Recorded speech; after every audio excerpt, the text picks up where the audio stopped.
The At Your End Step podcast is brought to you by Comictown. Check them out at www.comictown.net and search for Comictown Gaming Center on Facebook.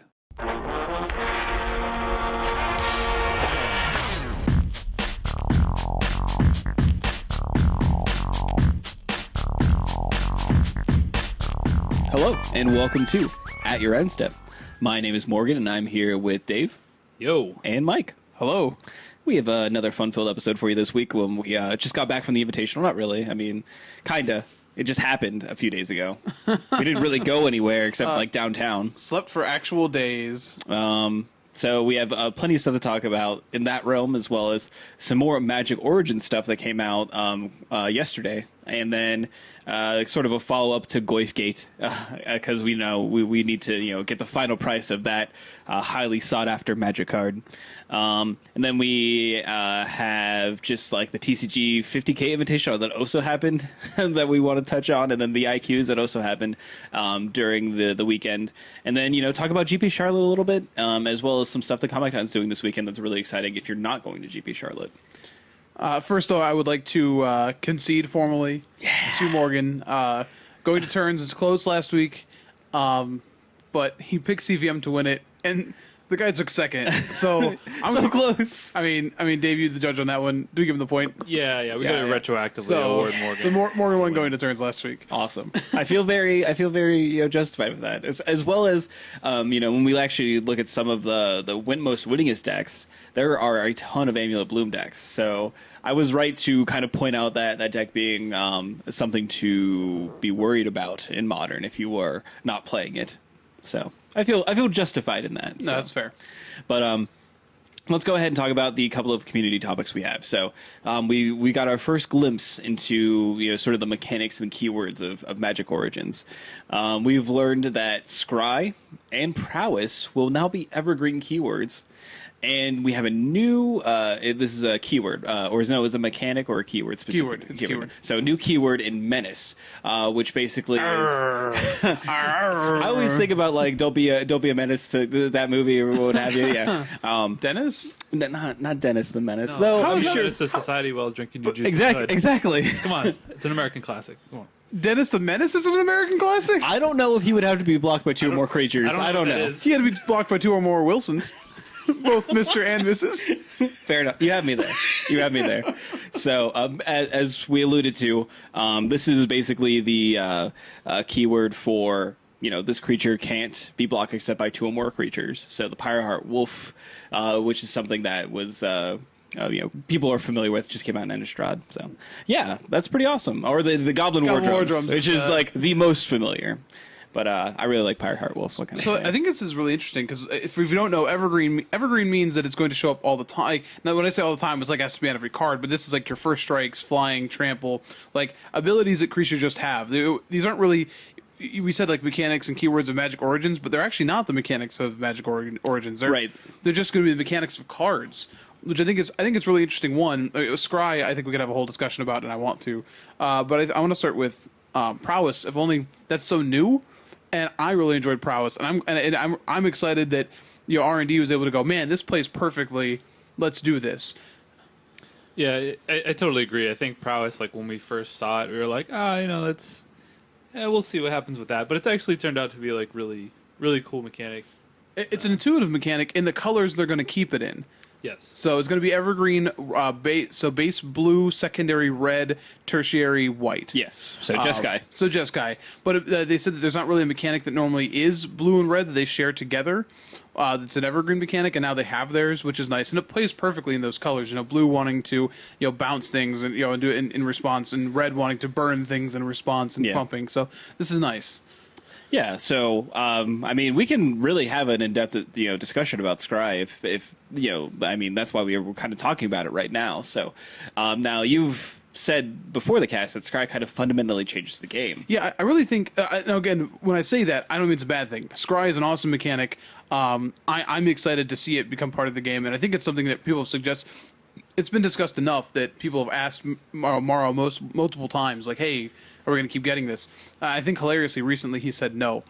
So he's just a giant troll. But Scry really does change the game. This, from what I understand it and what I read from it, this isn't going to be just in colors. It's going to be something that a lot of cards can have.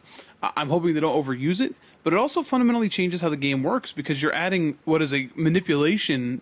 Like you've already seen in Scrylands, like giving red, like Temple of Triumph was so popular because you're giving an aggro deck a chance to smooth out its draws, which is not something it normally gets. It's something normally other colors benefit from, the fact that they can flood out or they can stall or they don't. So seeing that this is going to level the playing field. This, depending on how they use it, it could fundamentally change deck building. Like, it's just going to show up all the time, and they can put it on cards whenever they like. They can now assess a set and say, you know what, the red aggro deck here looks like it might be a little bit weak. Let's give them blank, and one card with a good amount of scry on it. It's lightning bolt scry. You know what I mean? Like I guess lightning strike. So lightning strike. You know what I mean? So something like this. This card doesn't exist. Obviously, but I'm saying that they can do this now. They can sort of change that, or like, oh, it looks like the white decks are lacking a little bit. They can only be paired with blue in this format. What can we do? Oh, well, let's give this scry and see what it does. So this is really interesting to me.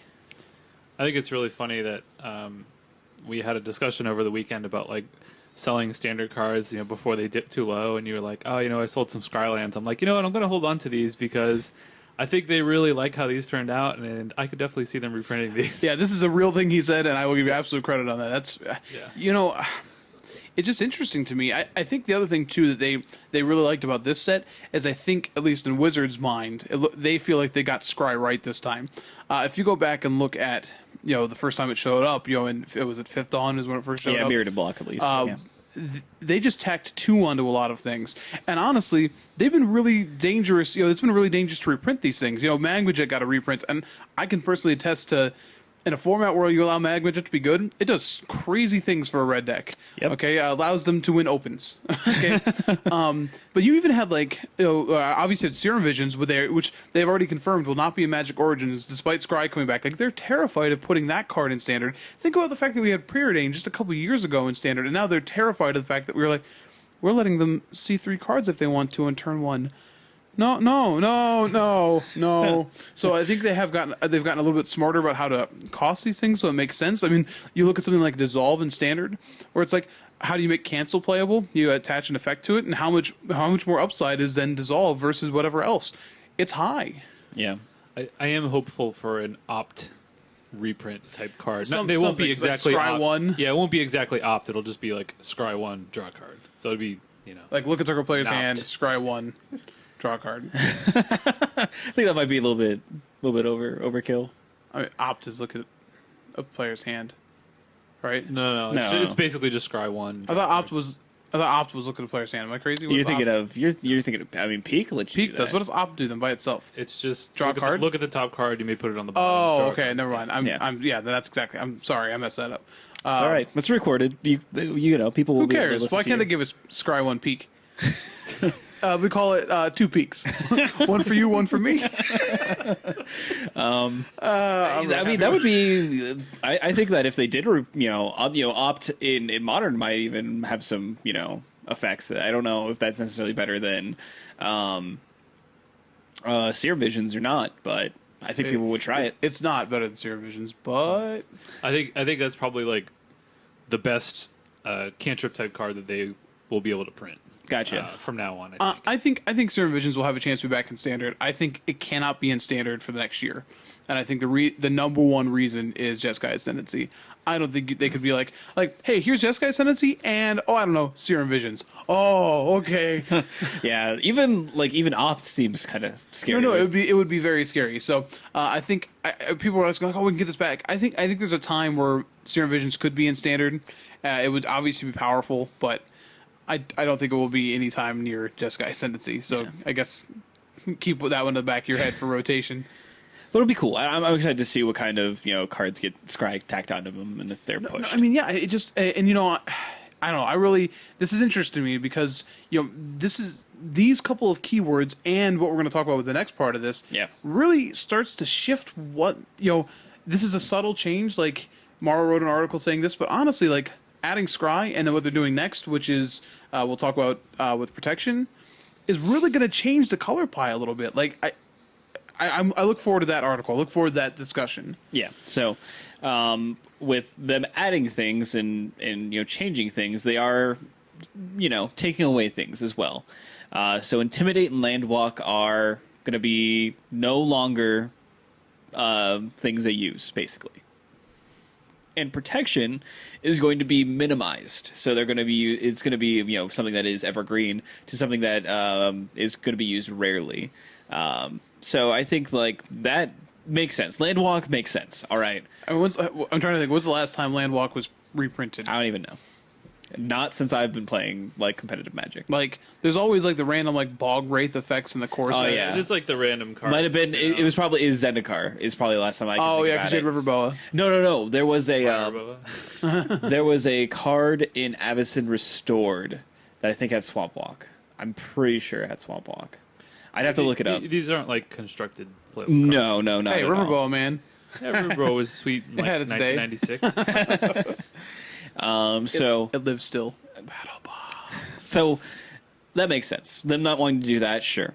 Intimidate, now that we have Menace, they kind of said that, Menace is something more that they want to do rather than actually have Intimidate. I didn't think Intimidate was interesting, but in Maru's article, he said that it was lopsided.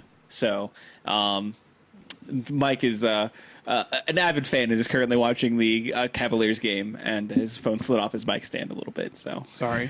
sorry about that. But yeah, so Menace is kind of there to replace Intimidate as just a better effect. They felt more better.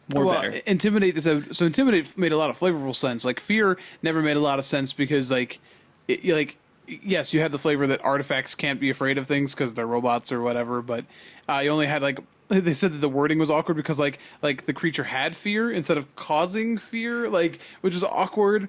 Intimidate made at least more sense from that perspective, but Limited was where Intimidate really saw I think the only constructed playable Intimidate card was Lifebane Zombie, right? Yeah. And I mean, Immerwolf saw some probably would have play. been good enough if it didn't Have Intimidate. If it had Menace, it'd probably still be good enough, right?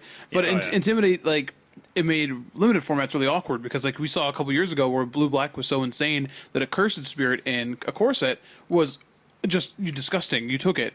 Or Blade Tusk War a couple years ago was another one where it's like, oh yeah, it's a 3/2 unblockable. And then other formats where it's like, oh well, now it's just a terrible creature. And they're like, well, Menace makes more sense then. It's more interactive. Certain decks don't just get hosed by it. It makes sense. Yeah, I think maybe the larger impact of these changes is Protection, For sure. and it being rarely used. Now, as a fan of spells like Brave the Elements, this is kind of weird because White has a lot of those effects, and now maybe not so much. So. I mean, it makes sense. Protection is one of those things I think for players that they always newer players always get wrong. They either will try, they don't understand the blockability part of it, and they get blown out by it. They think that by casting God's Willing, their creature won't get destroyed by like Wrath of God, and that's always wrong. So there's a lot of areas there's a lot of feel bads within Protection. I like how they kept it around. Sometimes it's necessary. I think of things like Stormbirth Dragon. They felt obviously needed to have protection from White to be a force in Standard, and they wanted to push it. Or Great Stable Stag a few years ago that had protection from Blue and Black because they wanted to try and get something to punish fairies. I didn't play in that format. I don't know how successful Great Stable Stag was. I know it was a fairly good card. It did a decent job at bringing down fairies a little bit. Fairies was still the best deck, but at least people had tools. They're like, here you go, you can try to. Here's a deer. Here's a deer for you. Now, did they? I didn't read the full article. I kind of skimmed it, but did he say are they removing protection from creatures, or are they still going to have spells that grant protection, like God's Willing? All right, I'll read it real quick. Okay. Protection. This last mechanic actually should have an asterisk next to it. Unlike Intimidate and Landwalk, it's not leaving as much as it's being downgraded. In fact, Magic Origin has one creature in it with protection. Moving forward, protection is moving from what we call evergreen to deciduous, which is really bad, tree humor. It's a tool in our toolbox that we're allowed to use, but it's not something we expect to use in every set. Think of it as something like hybrid mana that shows up from time to time in a set that needs it. It isn't, however, something you should expect to see all the time. So in my mind, that's on everything. So creatures having protection to God's Willing. And I think that's the big deal for me is this White's color pie is what are your combat tricks? Your combat tricks are pumping defense, Your combat tricks are making things indestructible, like you can be destroying, attacking, or blocking creatures, or it's granting protection, and you're taking away one of their key. So again, now you have Scry messing with the color wheel. You have White losing one of its key combat tricks, so we see more indestructible. We've already seen a move towards that with Valorous Stance and like a Johnny's Presence. So it's just interesting to me that these are subtle, but also like, you know, there's now going to be a small hole in White's color pie, and there's now a small hole in Blue's color pie because of it's bled. So it's interesting to see what they'll do with this. I kind of feel like even if they had not come out with this article, or like if they said anything specifically about it, they probably could have printed like a couple sets and nobody really would have noticed. You're probably right, but I do like that Morrow, like, these decisions are interesting. Yeah. So, like, if you, his whole article is interesting, going through and looking at abilities that have existed and no longer really exist, and they've put back, and yeah, I mean, I'm just saying more like they've definitely like downgraded a lot of these things, you know, over the past couple of years. right, So right. they've kind of been moving away from it anyway.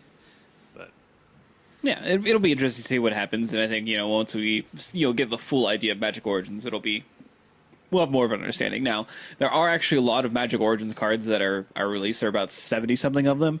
Now, this does include cards that won't actually be printed in the main set, but are like what happened in 2015, where there are A lot of the same cards, too. yeah. Where there are additional cards past the normal limit. So, you know, check them out, and you'll kind of give an idea. Terra Stomper! Yeah, he's back. I still remember encountering that in an actual game of Standard, like, in a tournament, and being like, that's not... Is that... When was this card? Oh, right, yeah, those weird extra cards. Yeah, the sample decks is what they are. So Right. So definitely, you know, check those cards out. Some interesting ones are returning, and it's you know, it looks like Origins is going to be shaping up to be a pretty interesting set. Just for the sheer fact that we're getting a bunch of story stuff as well, and on the Mothership, they have, you know, kind of give an outline about what they're going to do with story, and like how we're going to get a bunch of like origin stories and stuff like that. It's Tomorrow super we exciting. get... Is it Chandra first? No, I think it's Chandra first. So we're getting one of them tomorrow. One for the next 5 weeks. So tomorrow is Wednesday, and that's when Realms comes out. Uncharted Realms. Thank you. I was going to say Forgotten Realms, and that wasn't it. But that's when they come out. So the next 5 weeks are going to be Planeswalker Origin stories for the 5 in Magic Origins. So I'm pretty excited. If you're a Vorthos person at all, it's good times. yeah, it's good times. If not, sorry, we're moving on. Yeah, and at the very least, like, you're gonna read Jason's story, and you're gonna be like, "Oh, well, that's where Jason's from." Man, there's a lot of rings in this plane. Is this Sonic? What is this? Jace was running away from his enemies, and then To be fair, he is blue. What's his home plane called? Vris? Yeah, it's something like it's that. VYRS or VRYS, one of the two. Yeah, something like that. But it has a card in Plane Chase, and it's a bunch of weird rings. Yeah, it's like the mage giant, rings. Yeah, mage rings. So It's weird. Man. And apparently he lost all of his and wasn't allowed to stay on that level. Playing. All right, let's go ahead and you know, we'll go back and revisit Goifgate. The eBay listing has obviously ended since we talked about it about a week ago. The final price was $14,900. So half of that is going to charity, which is great. And then the other half of that is going into Pascal Maynard's bank account. Which is also cool. Well, meaning that Some of it's going to eBay. yeah, sure, about 10%. Yeah. But you know, either way, you know, it's great that, you know, there is, you know, going to be a buyer for it. Someone's going to pay that much money and help out a bunch of people through Gamers Helping Gamers, and then kind of justifies Pascal Maynard's pick. I don't know. I just want to throw out there, the people who had fake ones, and there's one person in particular who thought it would be really fun to troll people on this, you're terrible human beings. Yeah. Scum of the earth. It's Hey, you know what's cool? The frauding charities. Nice. good job. Nice. Yeah, no, in honesty, like, having that come out about it was you know, pretty gross, and like obviously this had like gone up to, you know, over $16,000, That's what we and said last week. they were obviously fraudulent bidders that were there driving up the price, and you know that is illegal. It can be at the very least if you're defrauding someone. So don't do that. don't be a jerk. Yeah, I'm glad they caught it. So congrats Yeah, most to certainly. Gamers Helping Gamers. That's awesome. That's going to help a lot of students. Yep. And congrats, Pascal Mater. Now you can continue the GP dream. Yeah, and So- maybe they look at GP payouts and be like, well, maybe we should change these. No. They just make it so each top 8 competitor gets a foil stamped Goy. Oh, That'll perfect. fix it. Yeah, that'll be That'll great. fix it. That might hurt the value of foil stamped goys, though. I don't know. That could cause a weird thing to happen on the secondary market. I don't know. I'm not a financier. Anyway, so that's all the community topics we have for this episode. Let's move ahead into the competitive segment. So the Invitational was over the weekend. We all participated. Some did better than others. It was a total of 663 players, which is the largest Invitational they've ever had. And you could kind of feel it on the floor. It felt like it was a little bit more difficult logistically. There was a lot more time between rounds, and it did feel like the day was a very, very long day by the end of it, which it was. It was 12 hours, I think, total. From when we arrived at the venue around... we arrived early. Mike and I arrived early. We arrived like 10:30. Like 10:30, yeah. And then we left at 10:30 at night. So, yeah, it was a very, very long day. Now, the entire tournament was won by Ali and Trazi playing Green Red Tron. Jordan would be proud. His picture, by the way, was awesome. Oh, yeah. Of him, The Arnold picture? So, because like he's gotten pretty like beefy recently, Yes. and like him in front of the Arnold was awesome. And then he defeated a CVM playing Emil Bloom in the finals. So close. I was so close to being correct. I was really surprised by that. He 3-0'd him too. Yeah, it That's was- like supposed to be a horrible matchup. It did not look close. Like they started game 3 and CVM wasn't doing anything. I just turned it off. Like I was like, "You're done. It's over." Like, to be fair, watching those games, Ollie and Trazi did have like amazing draws, and CVM less so. It seemed that like the way that the cards were dealt and that kind of played out definitely favored Ollie when they were playing in the finals. So, but yeah, it was pretty vicious in all honesty.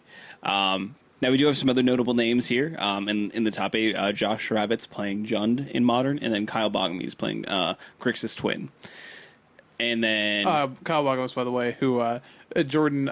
trounced Jordan. Round 7, I think. Yeah. Where Jordan was still X1 at this point. He was 5-1 because he started off pretty hot. Yeah. He's like Baga, and Dave goes, "Oh yeah, good luck, buddy." And I'm like, "Yeah, he's pretty good."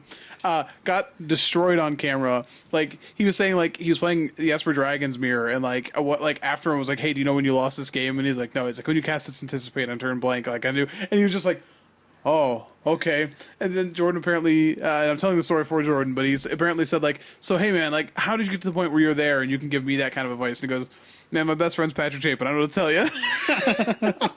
So, be best friends with Patrick Chapin, or read his book at the very least. Maybe that'll help. I don't know. That's probably not as good as being best friends with him. We'd have to ask Flores about that, and then he'd tell us a bunch of other stories about a bunch of other people that he knew. So with the season 2 ending, we have the points leader Kevin Jones joining Jacob Wilson and Jim Davis, as well as Brad Nelson and Ollie and Trazi for winning the tournament in the Players Championship at the end of the year. So yeah, I mean this was a pretty exciting. I think Modern was it felt kind of weird to be like the top 8 format, but it still felt fairly interesting. We do have a couple copies of Amulet Bloom in the top 8. We do have Abs and Company, Grixis Twin, as we spoke, said Jund, and then Merfolk, and then another copy of Greenotron. So the lands decks, as we kind of figured, were very prominent, and we see in like the 7-1 Modern lists many Green Red Tron and Amulet Bloom lists show up. And then Merfolk kind of showing up out of nowhere, which is pretty interesting. But I guess when you have 4 of a card that turns target land into an island in your deck, yeah, that might be pretty good. Spraying Seas, pretty good Magic card sometimes. Sometimes. Sometimes. Not so good against Grixis Delver, but maybe not. Not ideal. I had a cast against me. I was like, oh, cool. Oh, all right. Yeah, but then they can turn your Frown basic upside down. basic swamp into an island. I don't Yeah. know. That's like the best thing they can do, maybe. Anyway, Josh Rabbits did go 7-1 with his particular Jund build. I think he was the only 7-1 Jund list. Yeah, and there was a lot of Jund there, so Yeah. definitely got hated out by all the land decks. for Yeah, sure. we're not really good against when you play Karns and Ugins and many Primeval Titans. Oh, so many. And then make them all hasty double strikers. We're not a fan of that, it turns out. But we do see that he was playing full Fulminator mages in the sideboard.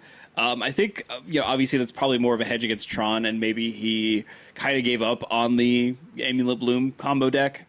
That's a very hard deck to kind of hate out when the best card you play against them is Blood Moon, and you can't do that till your turn 3, and they might already just be killing you. So I can't blame him there. Like Fulminator Mage plus Ghost Quarter has been a pretty competent strategy against the Green Tron lists. In Rabbits' list, he doesn't have any Ghost Quarters, but I don't think you can actually go forward playing these kind of decks, these green-black mid-range decks without some number of them, whether it be 1 or 2. So that's what I would advocate going forward. Let's take a look here. Were there any 7-1 better lists that you guys saw in Modern that you wanted to talk about? I'll be honest, no. I noticed there were a lot of Grixis decks, like not just Grixis Delver. Right, I think there was right, only yeah. one of them, but there was Grixis Twin. We had Grixis Control that 2 or 3 players piloted to 7-1 or better. Mhm. I know Gerard Fabiano played that. So it was kind of a different route to go. A lot of people that I talked to were telling me like, "Oh, you haven't cut the Delvers from the deck yet?" I'm like, "No." I still want to flip them, man. Yeah, this is what I've been playing, but after this weekend, I think I'm gonna have to retire the Delvers for a little while. I see. I'm sure they'll come back at some point, but It's pretty rough for you. Have you had to talk with them, or have you set them all aside and be like, "Listen, guys"? I haven't figured out how I'm going to tell them. Break it to them. It sounds like they're going to be pretty devastated. Yeah, maybe. They might be flipping their lids. I don't know. I'd say lids there because I can't say the other word because I don't want to edit it out. The only list, one of the interesting lists that did do well was the Sultai Delver list, piloted by Adam Franzi. This is sort of a take of the Teamer Delver list that won the IQ earlier in the year, except replacing the red with black and playing things like Tassiger and Gurmag Angler and having Abrupt Decay in the main deck as one of your premier removal spells. I'm playing Pack Rats in the sideboard because everyone loves playing against that card. So I thought that the list is doing something different and is interesting. So if you wanted to go against the grain and not play Grixis or something like that, you do have other options, and it just shows how powerful the Delve cards from Cons and Favorite Forge really are. That they can just kind of create these archetypes. I lied. I do have a deck that surprised me. That's actually a couple of them. Affinity. Yeah. Had a couple copies in 7-1. I played against it twice. It did well in the open as well. Man, even with all the Culligan's commands running around, doesn't matter. I know a lot of people really, they really worship this archetype, and they hope that it continues to do well. Right, Dave? Yeah. No, well, I mean, one of the things that a lot of people have said is that, yes, there are Culligan's commands running around, so there's more main deck hate for it, but a lot of people, including myself, trimmed down on a lot of the sideboard. Yeah, so did I. I didn't have a Shadow Storm in my sideboard this weekend to make room for other things because I was like, well, I already have Culligan's Command and Lightning Bolts. Like that typically is good enough. And I played against Affinity once during the tournament and I was able to beat them, but it was definitely harder without being like, oh, I just have this win card that I could just play and kill all your things. Yeah, so I mean, is that good? I think so. Yeah, it was definitely, it has been one of the best Game 1 decks in the format, and then it always gets, obviously, much harder after sideboard when people just have I just have the Obliterate You card. Oh, man. But Yeah, so and when you take a look at some of the more winning lists, we do see that people have like, at least in like the Jund list, we have like, you know, 2 Shatterstorms, no Ancient Grudges anymore, which I think might be the case to the way to go going forward, as being something that's just like, I have 2 of these dedicated hate cards for Affinity, along with my Cold Guns commands and bolts. Like, this is what I'm going to be doing, and then, you know, not worrying about having like a weaker, more flexible spell in Ancient Grudge or something like that. So I could see that being like the case of what a lot of people do going forward to kind of, you know, re-prepare for Affinity, as it were. Standard, I mean, like, I think that, you know, we obviously had varying results in Standard. I don't think, like, I think the decks, the Standard deck that I chose to you know, take was something that was well represented and did, you know, do fairly well in the 6-1-1 bracket. So I'm not disappointed in what I took to the tournament, but we see a lot of, you know, Abzan and in, you know, performing well, which is not surprising, and Esper Dragons as well. No, for sure. So, so let's. I mean, we can sort of quickly. None of us really lit it up. What was your record, Morgan? I dropped at X and 4, and I had one more round left to go. So, the best record I could have done is 4-4. Okay, fair enough. Fair enough. And so, any interesting stories or? The most interesting thing. So, I didn't play against any of the big land decks in Modern. I pretty much played against, you know, Affinity, Grixis Delver, Twin, and Burn, were the matches I played against. Losing to Burn because I got greedy, and losing to Grixis Delver just because I did not draw the sequence of cards that I needed to win the game, basically. Fair enough. And in Standard, got to play against Jeskai Tokens, which is something I hadn't played against in quite a while, and like kind of made me realize like my Jeskai Tokens opponent mulled to 4 definitely, and still like had almost a chance of winning the game even after a mull to 4 and a Thoughtseize. So like that deck, if they just get Jeskai Ascendancy, you're like, oh, okay, so you have that resolve now, and you could kill me. I'm not sure. At any point. yeah, basically, if you just like draw the nuts, and like they obviously have a low land count in their deck because they, you know, have a lot of like cheap spells and stuff like that. So like that was pretty interesting, but I was able to win that one. Had a loss to I can't remember what I played round 6 exactly. But then round 7, I played against an interesting, I guess you would just call it a Dragons deck. But game 1, I thought he was on Mardu Dragons because I saw him play a bunch of Thunderbreak Regents. He had Mardu colors in his lands, and then game 2, he killed me with an Ojutai. So I don't know what happened. I was caught off guard. No, game 3, excuse me. Game 2, I saw that he had Crucible of Dragons and Crucible of the Spear Dragon or what have you, and I was like, oh, that's an interesting card. That, you know. Just give it up, man. I don't know what to tell you. Just leave it there, Mike. So like, oh well, that's interesting. You know, to put into Mardu Dragons. You know, you can cast a dragon with it, whatever. What, you know, didn't even think anything of it. And then he's like, cast an Ojutai in game 3, and I'm like, okay. So I did that and dropped from the tournament. So nothing like too out of the blue. I won a really close one against Twin in Modern, where I won in turns.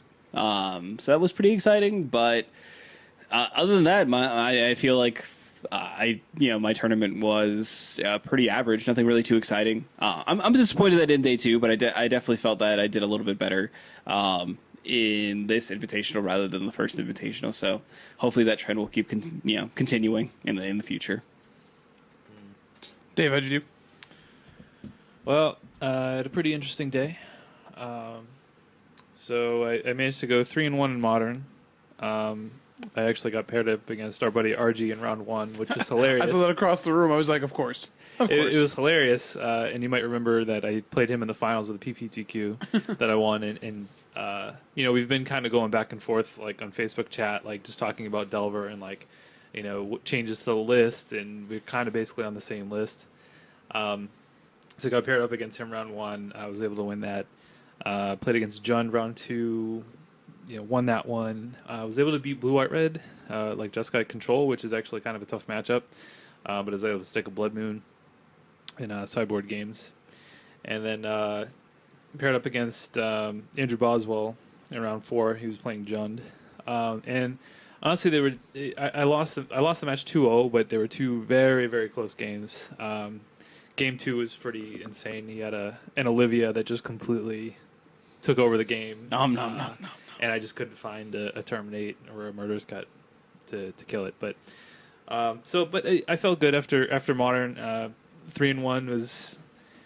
I was hoping to go 3-1 or 4-0 in Modern, so that was fine. I was a little bit more nervous for Standard because I just hadn't played that much.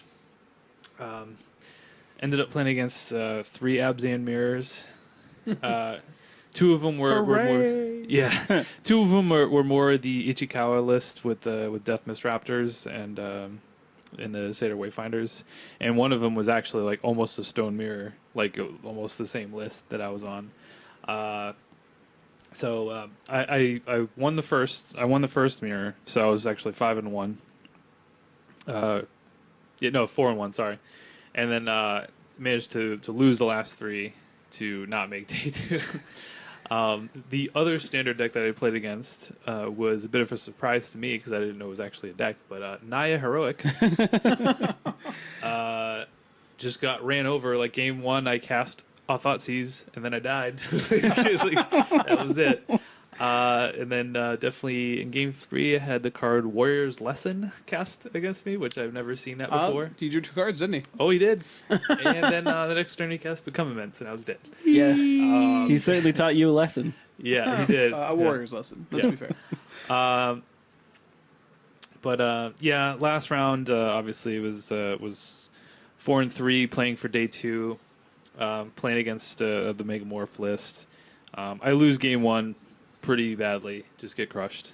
Game 2, I'm getting demolished again, and basically got to the point where I was dead on board. My opponent has Elspeth on like 7 counters. Yeah, it was insane. Elspeth, a million tokens, a Raptor, Siege Rhino with counters on it. Yeah, it was just like out of control, and I'm like, well, there's one card I could draw here. I got to draw this Ugin. Did a little. Gotta rub the hands a little bit, and then I just flipped the top card of my deck. It was Ugin. It was insane. I interrupted 3 other matches. Like Mike people had to walk away because he was going crazy. People I saw in the vicinity, I'm like, I don't care what they're doing. I'm telling them the story right now. Like, you're playing around in Magic, don't care. This is better than what you're doing. I had a lot of fun telling people this. It blew my mind. This is the second time that Dave has made me believe in a greater power. Yeah, it was so good. So. I was trying to like maintain my composure, but like I just saw Mike's reaction. I couldn't help but just smile, and I didn't want to like rub it into my opponent, but I was just like, that was pretty funny. I mean, he was like laughing too. Yeah, like, he was like, that was awesome. I was like, this is one of those. It's like why you play the game. You're like, Right. That's why I play the game. To see sweet stuff like that. I was so excited. I didn't even attack with my Wingmate Rock token before I wiped everything out. I did the old like what Kibler did when he ripped the Pyroclasm. But I ended up winning that game. So Ugin basically got me back into the game, won it for me. Unfortunately, going into game 3, we had about 7 minutes left on the clock. So we both had to play pretty quickly. And Abzan Mirror is not really one that's going to be decided very, very quickly. So unfortunately, we ended up going to time. And basically, turn 5 of extra turns, I'm at 1. But my board is Course Recruit Fix, like 8 tokens, and an Elspeth that's on 6. And my hand is Den Protector Ugin. To my opponent's Course Recruit Fix, no cards in hand, and he has an Abzan Charm on top. So obviously a draw knocks us both out of the tournament. Neither of us can day 2 with a draw, and I'm like, this is my board, this is my hand. Would you like to concede to me? And unfortunately for me, he didn't want to concede. And to be fair, he did say that, I do have outs. I could draw 2, and if I hit Siege Rhino, that's game. But I felt like I was so far ahead on the board that I was definitely advantaged there, but he didn't want to concede, so I ended up conceding to him. And, that was my invitational. It was very disappointing. So that's 4-4 at this invitational, 4-4 at the previous invitational I played in, And then the only other Invitational I played in, I went 4-4-1. That's when they had 9 rounds. So about as mediocre as it gets. I did, dude. So Congratulations. suck At it. least one of us did. I threw in Modern, lost to Burn. I played Tron, like I said, Gifts Tron. Lost to Burn, really awkward game 3 where like the turn before I could cast gifts, I drew the Embarrass rights and like had to play a really awkward game. We played our first 2 games in a matter of 7 minutes. I was dead to his net draw game 1, and then I owned him on turn 4 game 2. So it was a cool match. Lost there. Won the next few. Standards where it got a little rough. I said before the Band Heroic was a tricky, like it was a metagame call. Deck probably wasn't that great, but I ended up playing some good matchups and losing some really, really frustrating game 3s, like when I was heavily advantaged. Just flooding out a bunch of times across the tournament and dying once to just having nothing but mana confluences and never drawing another land. So it was really frustrating to like have very winnable games and just like needing like one draw step. When I finally dropped in day 2 when we got back into standard, like I had a couple people watching and I literally got to do the old, we're gonna call it the Mike special from now on, where it's all right. We have a draws for turn and a treasure cruise in hand. 1 business spell means we get another turn. 2 business spells means we win the game. Draw land for turn. Play treasure cruise. Draw 3 fetch lands. And the guy in front of us who was watching, he just like shakes his head and walks away. It was like, oh, all right, cool. That's how we did it. So, and I played the 21 land version, so it was even more frustrating. Like I knew that was an issue with the deck, and I tried to hedge against it, and it was bad. So. I ended up going 5-3 in Modern. I lost to Red Green Tron day 2, which it's unwinnable. It's just an unwinnable matchup. I sat down. My opponent, who I recognize, is normally playing Burn, so I kept a hand where I'm like, well, if he's playing Burn, this is really good. And he goes turn 1 Mine Expedition map or something, and I was like, oh, this hand's awful. I made a mistake. So I lost to Grixis Twin, who made some interesting board decisions, and like we played a really drawn out game 3. I lost to an Olivia Voldaren, which I don't think is very good against me, but like I happen to have a Spellskite, and he like took my Spellskite to play his last Splinter Twin, so I couldn't do anything about it. I was like, oh, all right. So it was a little weird, but I did get a sweet deck tech though. So if you want to see that, I'll tweet it again. It's on YouTube and Star City and everything else. So Yeah. He's famous. well, I call it a little bit of nepotism. Ken was like looking for a couple other decks, and he's like, well, you're playing an interesting deck, and I'm like, yeah, and I'm like, if I didn't know you, I probably wouldn't get this, so I'll take it. Take a little nepotism. Sweet. Yeah, who cares? I mean, you're around here. You're pretty well known, and you have one in open. So I mean, you're a voice of some persuasion. You're on this I guess I have a show. voice. This is fair. So I ended up going it was 7 or 8. I don't know. I dropped when I got my 6th loss.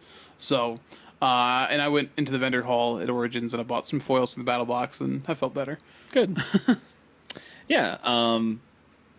I mean, all in all, like it's awesome to have an invitational in your backyard, and to be able to attend such a high level tournament and to be a part of one of the biggest ones they've had.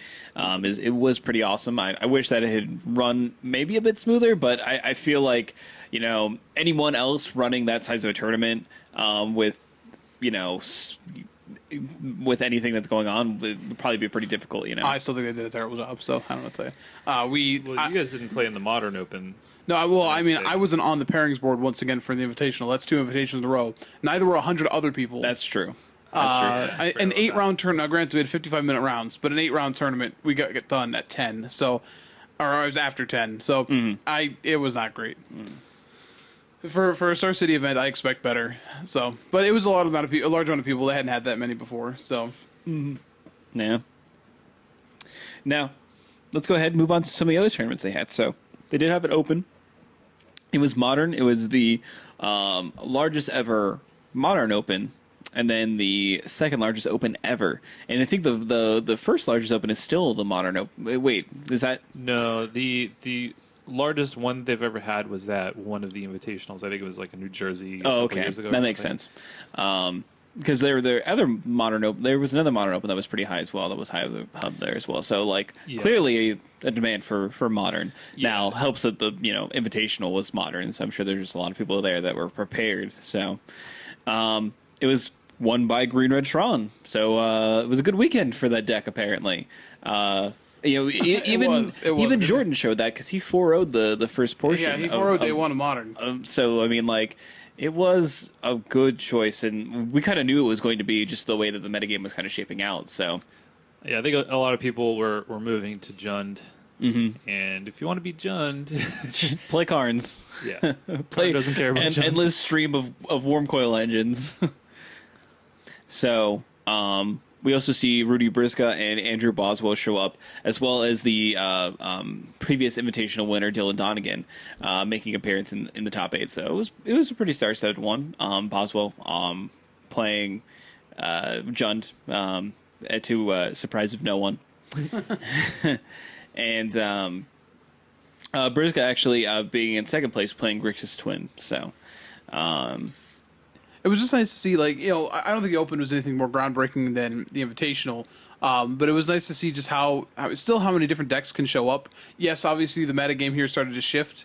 People accepting Jund, then people playing lands decks because of it. But still, whatever you wanted to play was still viable. I mean, oh yeah, you still have all the major players showing up, a couple random outliers. Like it's still a fun format, and honestly, these numbers continue to show that people, all the pros. This is hilarious. Like this is the people's format, man. All the pros are like, man, Modern stinks, but then players come out in droves to play it. So yeah, I will point out the top 8 list here: 2 Infect decks, which oh yeah, we have not seen Infect do well at all. yeah. But I mean, like, recently. Infect rolls Green Red Tron. I mean, apparently, but I don't think. I feel like this upcoming weekend for GP Charlotte, you will see the format shift. But at this point for this tournament, it hadn't really. I didn't think Green Red Tron was really still a huge part of the. But it's the metagame. deck that even its bad matchups, it can still just get them. Yeah, You know what I mean? Like, Yeah. just like Affinity too. Like I said, there by all reality, there still should have been some I get to play Affinity twice day 2, and that is literally a buy for me. Like my one opponent had not really seen the Gifts of Interaction before, and it was just like, oh, here's Elish Norton, and I was like, yeah, and that's what I did every single game. Like it was like, here's Elish Norton, hey Elish Norton, hello Elish Norton, So, but like they were obviously like finding those good matchups, and honestly, it's the kind of deck that can just win its bad matchups. So. Now, to kind of actually give you the other side of the coin, why Infect might be bad. Guess what Tom Ross was playing in the Open? Soul Sisters. So Hey, Infect beats that deck. I don't care what your life total is. Yeah. it's 10. That's It's true. always 10. You got real pizza lawyer on that one. It's all perfectly legal. 10. Yeah. But you're saying if Tom Ross is not playing Infect, then it's probably not the greatest. Maybe. Is that what you're saying? Maybe. I might be just pointing it out. I don't know. It's kind of weird.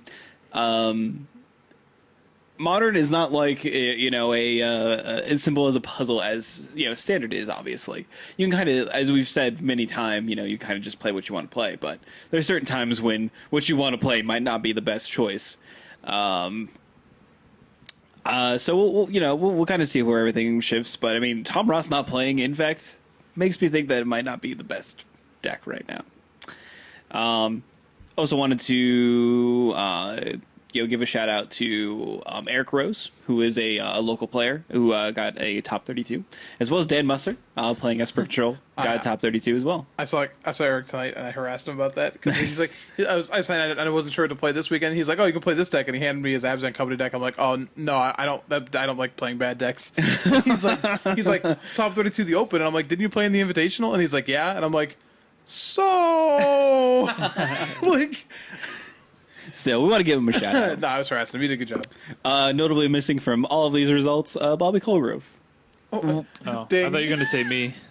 No, not at all. No, Dave is just full of heartbreak. Sorry. Yeah, so you heard my sad tale about the Invitational. Please regale us Tale with of more woe. sad tales. Well, once again, I found myself, was I 5-1? 5-1? Yeah, I believe you were.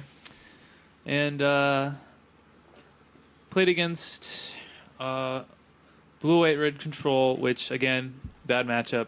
Definitely punted my way out of a draw. Like I could have had a draw, probably, and definitely just misplayed and turned that into a loss. So that was not the best. So, but I could still day 2 at X2, and X2 was definitely going to be the cutoff because this was so big. Yeah, and again, 900 players. Right. So I end up playing the next round. Got paired against Affinity, which I feel like is a pretty good matchup. He mulled to 5 and had to keep kind of a really mediocre to bad hand, and I crushed him game 1. Game 2, I got ran over by the Affinity draw. And game 3, I had a card cast against me that hasn't been played against me in quite a long time. This is the hot tech, guys. Yeah. Just be aware of it. Turn 3. Turn 3 off of, I can't remember if it was a Moxo Bull or a Springleaf Drum, but turn 3 Warship. Which, if you don't know what that card does, it's a white enchantment that says damage that would reduce your life to less than 1, reduces it to 1 instead, as long as you control a creature. So I was like, well, I can't counter that, so I guess I just have to kill all his guys this game because I can't actually remove the enchantment. And then I'm like, oh, as long as he doesn't have Etch Champion, I should be fine. Well, the next turn he casts Etch Champion, so I'm like, well, this thing's got considerably more tough here. This is a bit worse now. Yeah, literally had 1 out, which is the 1 Vandal Blast that I brought in out of the sideboard. And I could not find it before he killed me with not only the first Etch Champion, but the second one that he drew. Oh. That seems bad. So that was unfortunate, but you know what? I wasn't even like that upset. I'm like, you know what? That's kind of awesome. That's kind of cool. Yeah. That was the tech. But at the same time, I was like, man, Man, it was rough. disappointing. It was disappointing. Affinity players, if you really want to play that warship at the sideboard, go for it, against man. Grixis Delver. Can't be a Replicade. Yeah, live that dream. I don't know if I have to start playing Vapor Snag in my deck again so that I can get around it. I can make them lose one. I don't know life. if that's tech you have to worry about, but Yeah, no, I know. Ended up playing out the last round just for the, I don't know, for funsies. the I guess sadness. I don't know try what to like end it on a good note. Oh, I definitely got blown out by a Geist deck, which is a horrible matchup for me. Well, So yeah, I was pretty tilted after that, and I'm just like, yep, let's go to the bar. Yeah, we were gonna try and find him to go get food or whatever, and like I turn around, he's just gone. Like I was like, where did he literally just went storming outside. He was so tilted. Yeah, it was rough. well, I'm sorry to hear that, Dave, and I'm sorry that you got blown up by warship. That's rough. I still can't believe it.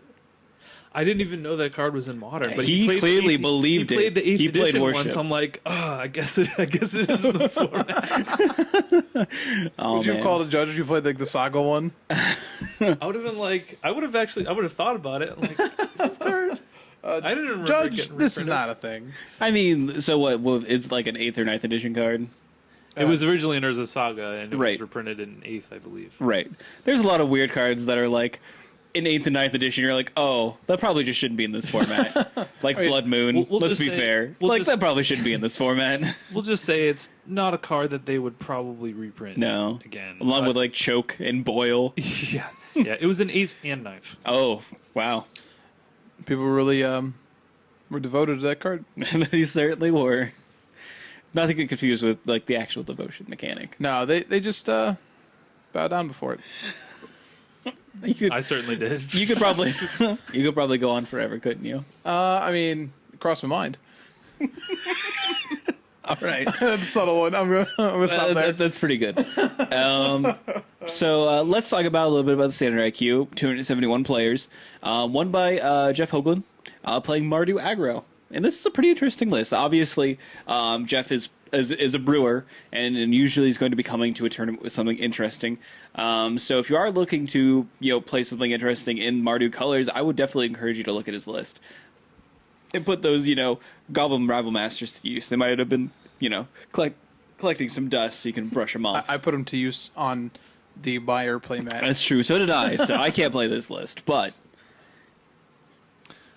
Yeah, so this is not to be confused with Mardu Dragon. No, this is a zero low to the dragons in this ground. deck. Correct. Definitely takes advantage of Outpost Siege very heavily. You have a lot of cheap spells that you can rip off of it and be able to play them. So this is, if you're going to be playing Outpost Siege, this is the kind of deck you're probably going to want it in all honesty. So I do kind of want to talk about this a little bit. We're probably not going to talk too much about Standard overall.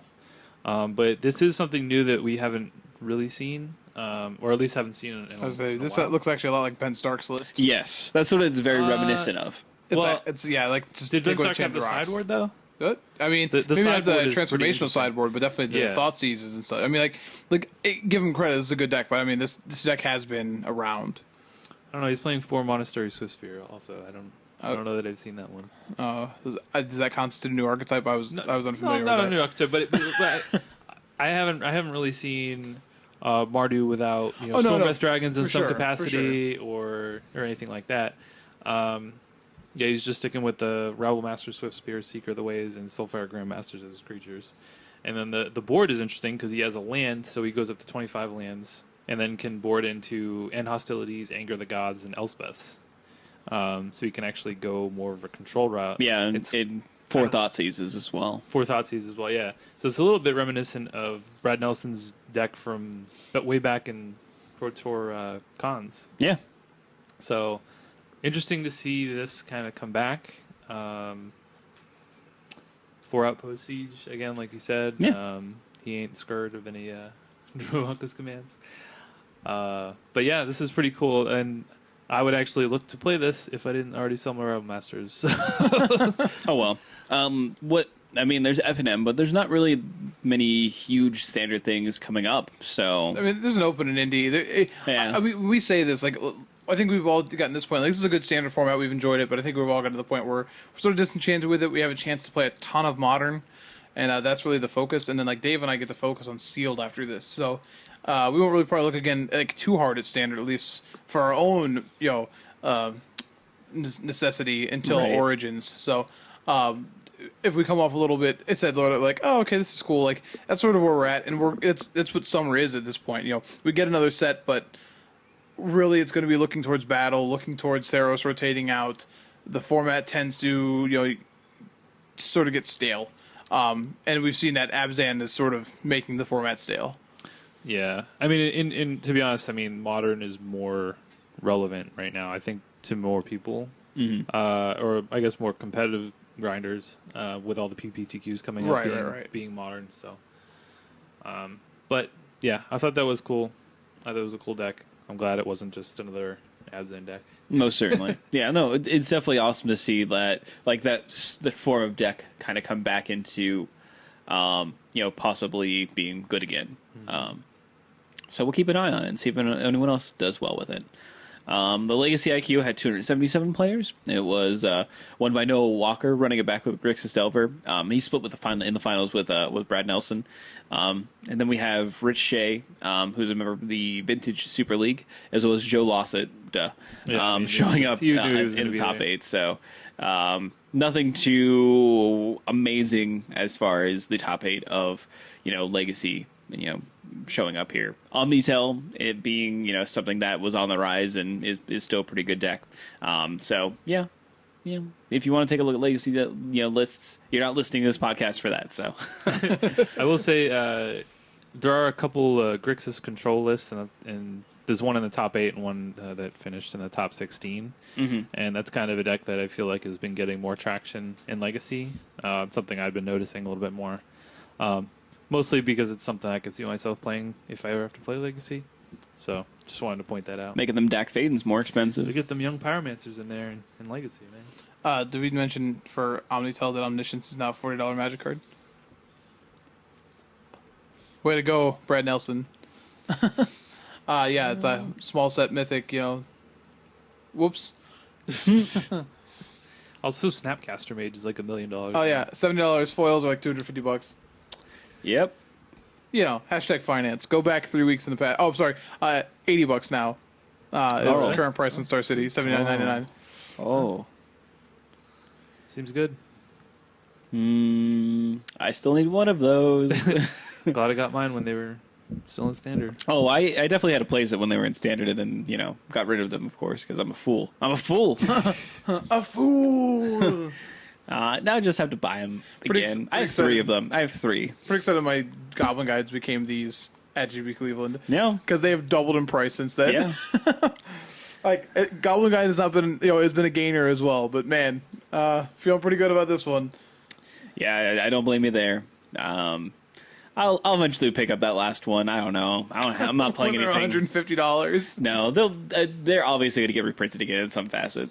A lot of these lists are only running 3 anyway. Yeah, exactly. Like, I'm mostly fine. Didn't we decide Mostly. that was like wrong though?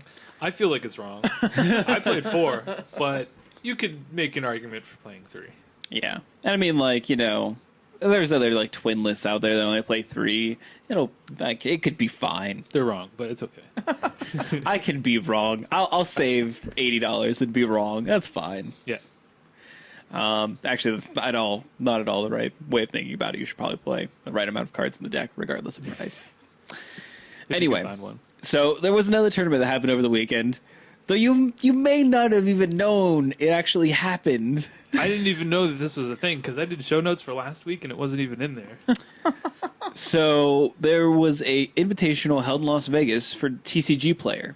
Now this is something that they were doing, so they have the invitational as well as their championship. They're both 50K tournaments that they have every year now, and this is the first year of the invitational, I believe. It was standard, and there were a total of 95 players at this $50,000 tournament, which is insane. Now, obviously, invitational implies that they are, a limited amount of invitations. Now, I checked the list of people who were invited. It was a large amount of people that were invited to this. Everybody who won one of their 5Ks or top 8 in one of their 5Ks? They literally had, like, professional invitations, so you didn't have to win anything. That was late. That was a late one because they were, and I remember whoever was telling me about this is because they were afraid of like not getting enough people. So, there's GP Vegas right before this. Pros, come play in this invitational for free. Sure. Even a late edition though, and then you had to like. It depends. Some of the diamond events were like the top 8 were all invited, or the top 4 would have you, and some of them, and a lot of the other like, platinum, gold, you had to win it, and then they had like player appreciation events. If you won those, you were invited. A lot of people were invited to this. 95 players showed up. Yeah. Now, there was a high concentration of really good players at this Yes, typically when a good player smells, the potentiality of a small tournament with a large payout, I would imagine they would want to attend. Yeah, it is quite awkward that it ended up being on the same weekend as the Star City Invitational, which obviously was... Yeah, what a weird juxtaposition that is. Yeah, now apparently, I saw this on social media, but apparently TCG players scheduled theirs first.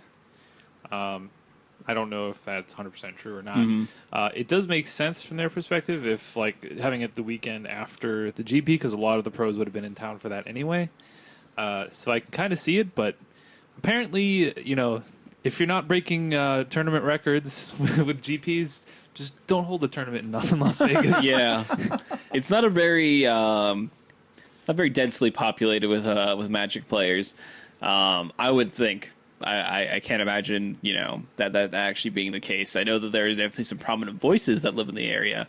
But it doesn't seem like there weren't a lot of them that were queued up for this invitational or wanted to stay in Las Vegas an additional week. Grinders are poor, and most of the grinders for TCG, at least that we know around here, it's like a Northeast/Midwest sort of thing. Like they don't have that many. Like they don't even have that many West Coast 5Ks. So this is an odd choice to me. They were going to pay out the same amount of money regardless of who showed up. You made a Cardmageddon joke, I think, in chat or whatever. I was just saying that the turnout ended up. Sure, and I don't think they care.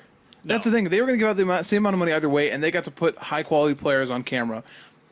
Didn't like the numbers I saw over the weekend. Like every time I looked in there, they weren't anywhere close. SCG had between 10 to 15K pretty much all the time.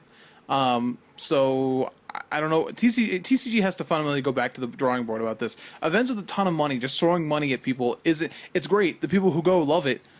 But it doesn't do. If you're trying to build content, it's not doing what you want it to do. So they should fundamentally reconsider what they're doing. Mm-hmm. All right, can I just kind of go down a list of some of the people that were in attendance? Oh yeah, of course. Now, this is a 95-player tournament. It was won by Chris Fennell, by the way, who's a very good player in his own right. But we had Chris Fennell, we had Adrian Sullivan, Paulo Vitor Damarosa. Let's see, I'm just going down the list here. Seth Manfield, Tim Rivera, who's top 8 at a Pro Tour before, Eric Froelich, Seth Manfield, Mike Segrist, Christian Calcano, Caleb Durward. Lauren Nolan is more of a local guy, but he's a very good player. Owen Turdenwald, Adam Yurchik. I'm just going down the list here. Siggy, Mike Sigris. Yeah, we got him. Okay. Shuhei Nakamura, AJ Soccer. I mean, this is just absurd. Craig Wesco, Shahar Shenhar. Like, like half the field. Even is if just, there's like, only 95 ridiculous. people in this tournament, I would not want to play in this tournament. Right? No. Now, hilariously, they paid out the top 64. Do you see how many match points the 64th person had? No.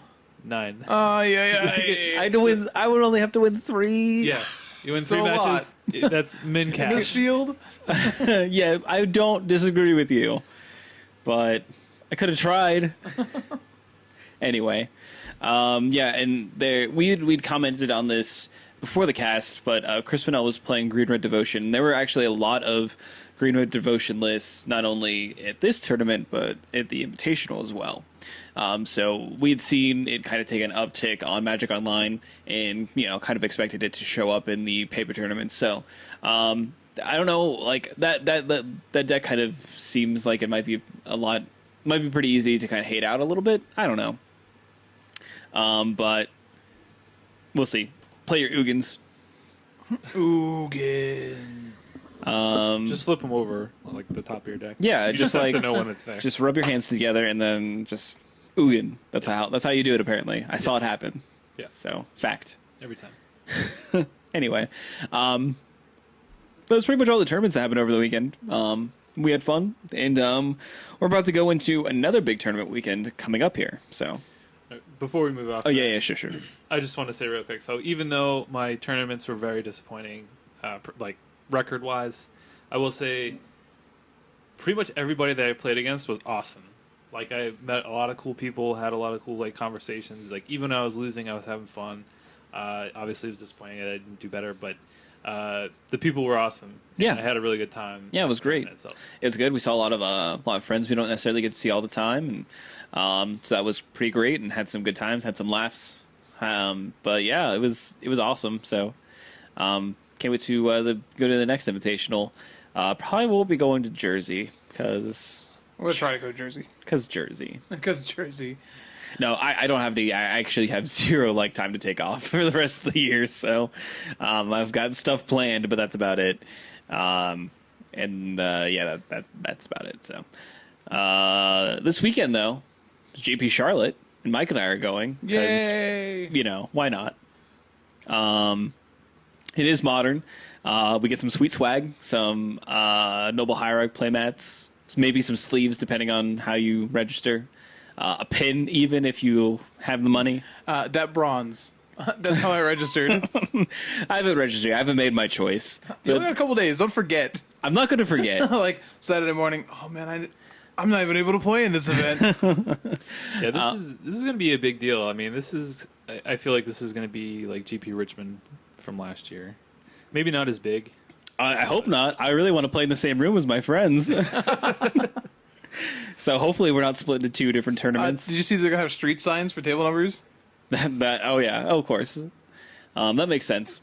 Yeah, it's gonna be really sweet. It'll be kind of interesting to see how the format changes. Now, Mike, I know one of your favorite decks to play is Blue White Tron, and one of its biggest enemies is Red Green Tron. Yeah, I can't. And then all the Tron hate that'll be in the room. So I cannot play Gift Tron this weekend. Sadness. I love the deck. I even got some sweet foil. I'm sorry, I'm watching this basketball Still watching game. the basketball I'm game. watching this basketball game. Foil snow-covered lands for it this weekend. So again, I bought myself foils to console myself. But I really like. As I said, I've been building twin, and I really like a lot of these Grixis twin builds, and I've been testing them this week. And I think that's probably where I'm land. Not only because they have a pretty good drawn matchup, but it's a deck that it's probably the deck I have the second most amount of experience with in the format outside of Giftstron. So I like that it can attack in a couple different ways. Tasker can just win games by itself, especially when your opponent's like your opponent's terrified to tap out and they're bearing down you're just like, oh, I'm gonna resolve this. You want to devote resources to this Tasker because I might just combo off. I might just get you.